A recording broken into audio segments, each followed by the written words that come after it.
warahmatullahi wabarakatuh. Halo teman-teman semuanya. Perkenalkan, nama saya Widya Haryani. Saya Della Alfira. Di sini saya akan menjelaskan materi tentang perlindungan kualitas air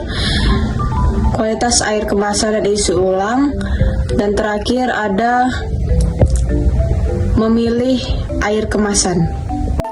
Kami mahasiswi dari Universitas Islam Negeri Sumatera Utara, Fakultas Sains dan Teknologi, Prodi Biologi.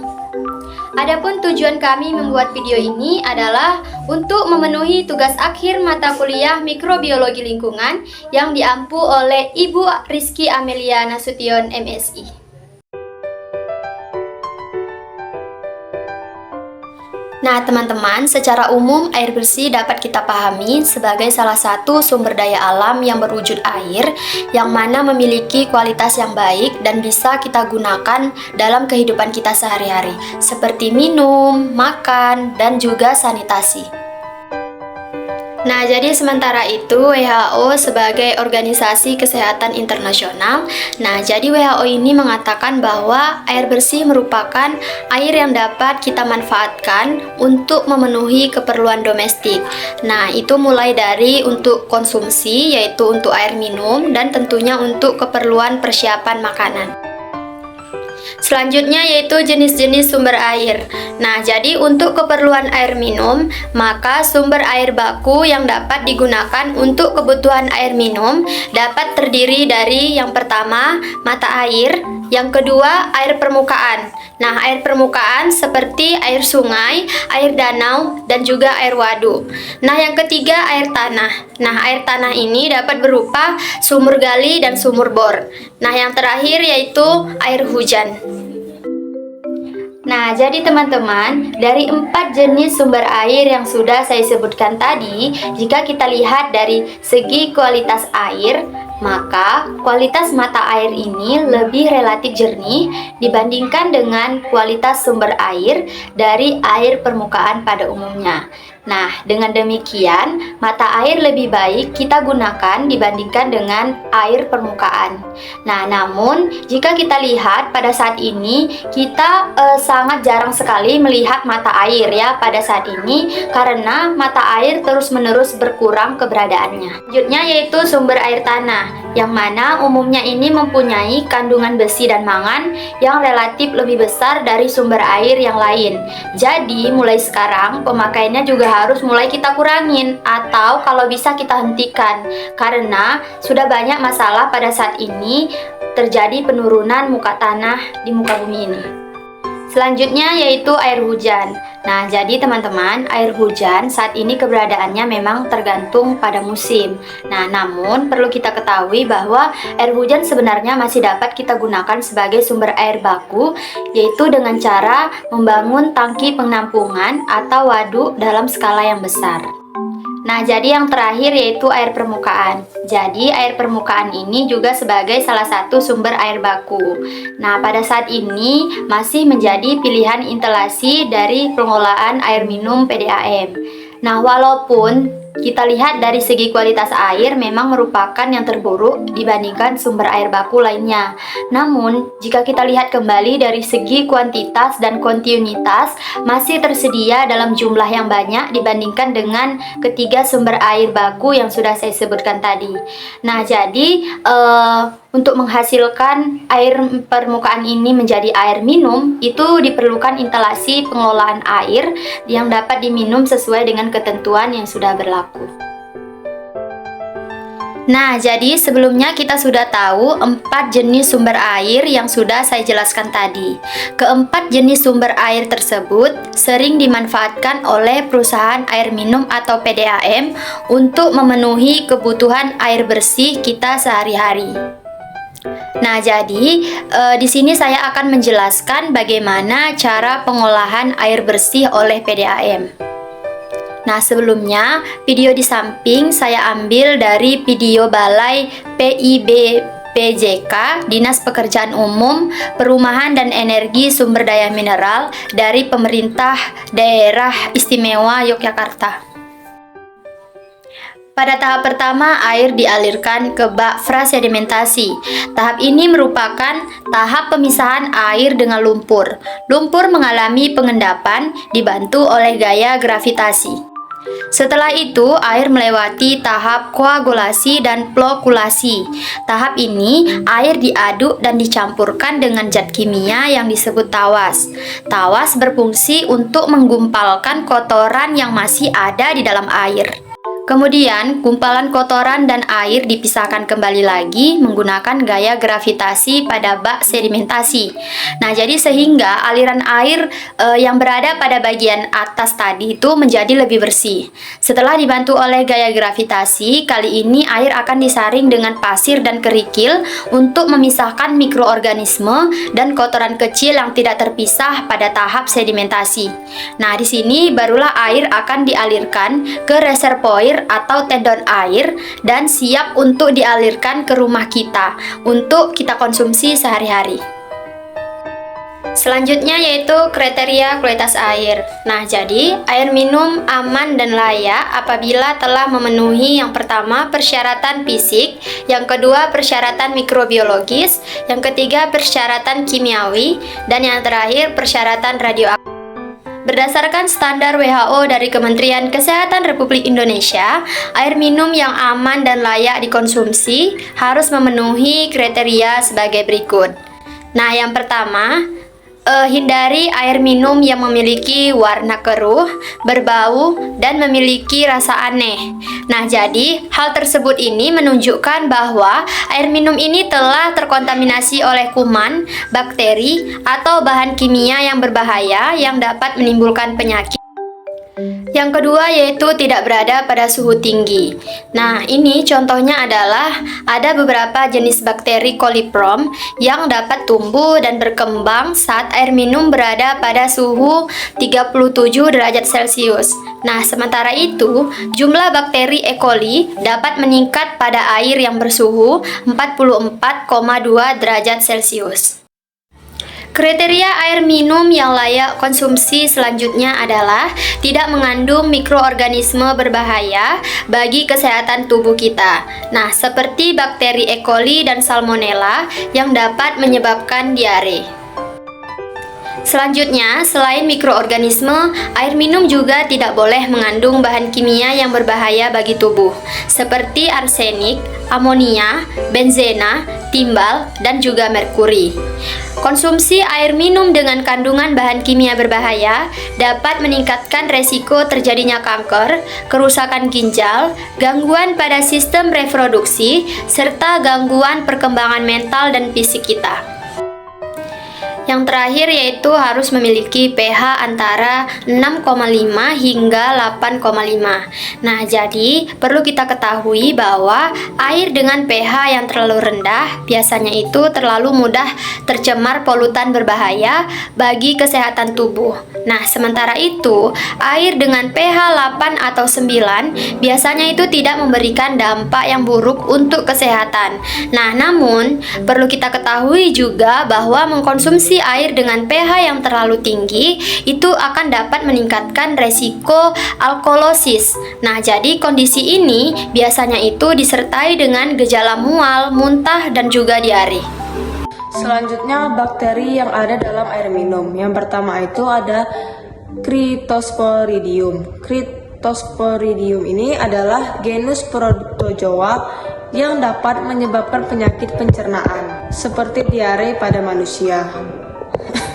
Selanjutnya ada Anabaena. Anabaena ini hidup di semua waduk air tawar di seluruh dunia, terutama di Australia, Eropa, Asia, Selandia Baru, dan Amerika Utara. Selanjutnya ada Rotifera. Rotifera ini adalah mikroorganisme yang relatif umum yang dapat ditemukan di seluruh dunia, dan mereka juga salah satu dari yang paling umum dari kontaminasi air warna. Selanjutnya ada Copepoda. Copepoda ini adalah kelompok krustasea kecil yang ditemukan di laut dan hampir di setiap habitat air tawar. Beberapa spesies planktonik atau nelayan di perairan laut. Beberapa bentuk hidup di dasar laut dan beberapa spesies kontinental dan hidup di habitat limoterestrial dan tempat-tempat basah lainnya. Yang selanjutnya ada E. coli. E. coli adalah bakteri yang umum ditemukan di bawah usus organisme berdarah panas atau endotermik. Kebanyakan strain E. coli tidak berbahaya, tetapi beberapa serotip dari bakteri ini dapat menyebabkan keracunan makanan yang serius pada manusia dan diare akibat kontaminasi makanan. Selanjutnya ada Naegleria floveri, adalah organisme yang biasanya ditemukan di air tawar hangat seperti kolam danau, sungai, dan sumber air panas. Tidak ada bukti bahwa organisme ini hidup di. Selanjutnya ada Loginella pneumophila, adalah bakteri dari genus Legionella pneumophila. Adalah bakteri patogen manusia utama di grup ini dan merupakan agen penyebab atau penyakit legionellosis atau penyakit legionner. Yang pertama ada perlindungan air. Air adalah kebutuhan utama dan menjadi kebutuhan mendasar bagi manusia. Consilience Science Museum menyebutkan bahwa setiap orang membutuhkan kurang lebih 20 hingga 50 liter air bersih untuk minum, memasak, dan sebagainya. Namun pada kenyataannya, tidak semua orang mendapatkan kesempatan untuk mendapatkan air bersih.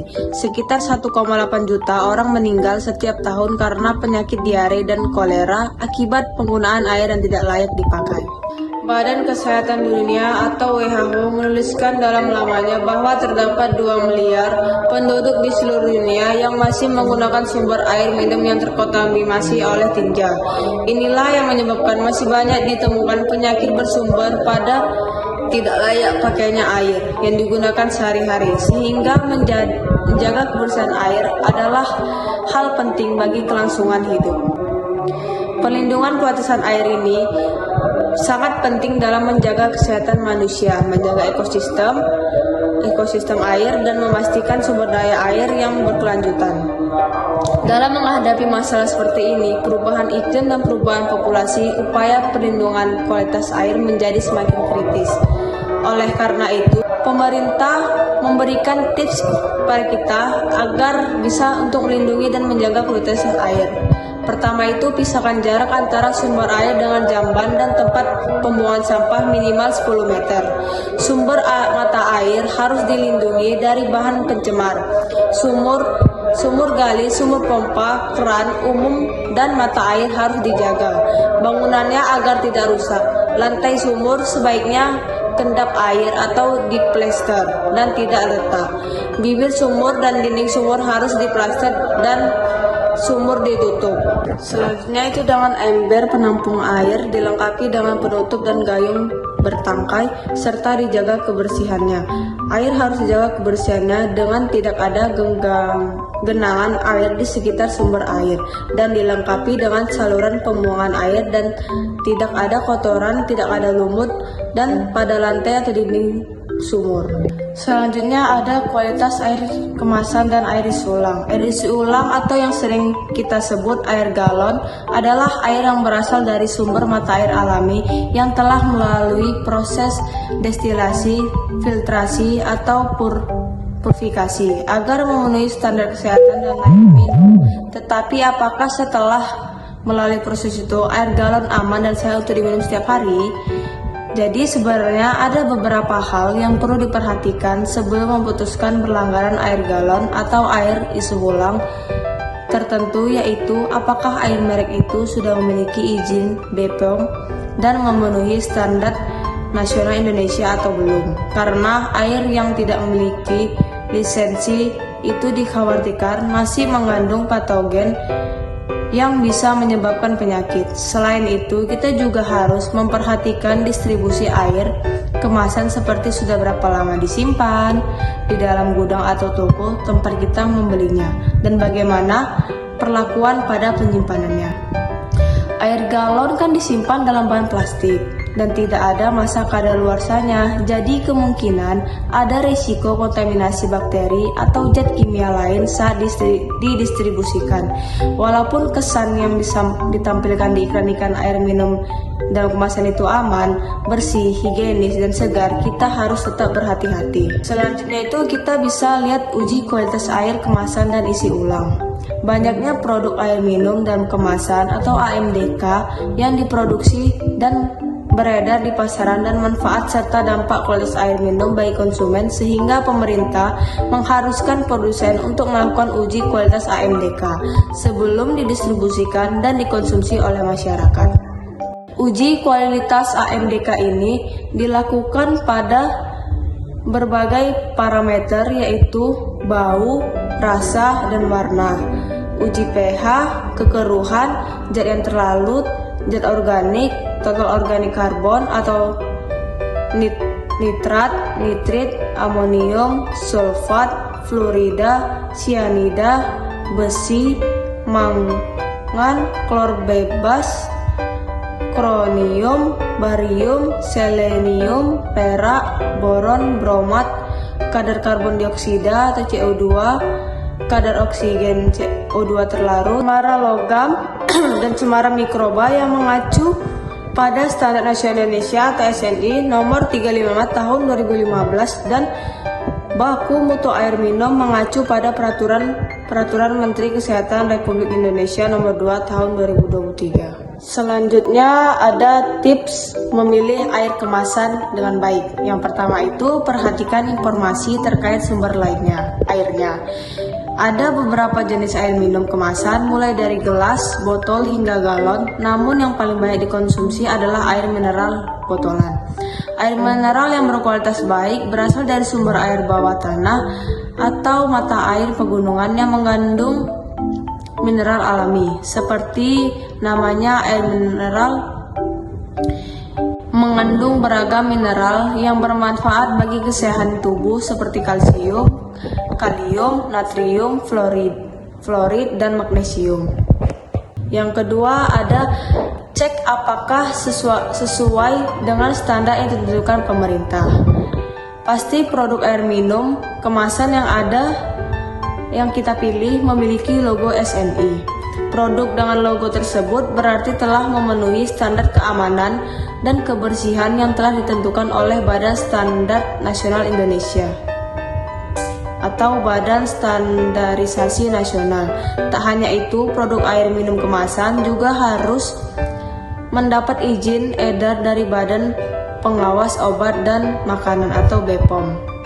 Berikutnya itu ada perhatikan warna, rasa, dan bau airnya. Air yang aman dikonsumsi adalah air yang tidak berwarna atau terlihat jernih, tidak berbau, dan tidak memiliki rasa. Hindari mengkonsumsi air minum yang kelihatan keruh atau berbau tidak sedap karena kemungkinan besar air tersebut sudah terkontaminasi kuman atau bahan kimia berbahaya yang bisa menimbulkan penyakit.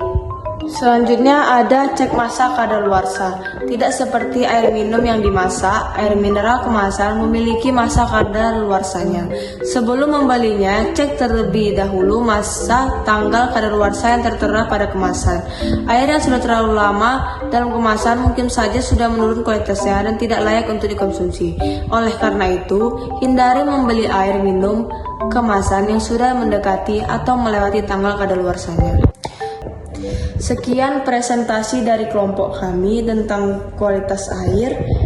Bila ada kesalahan kata, kami mohon maaf. Pada Allah kami mohon ampun.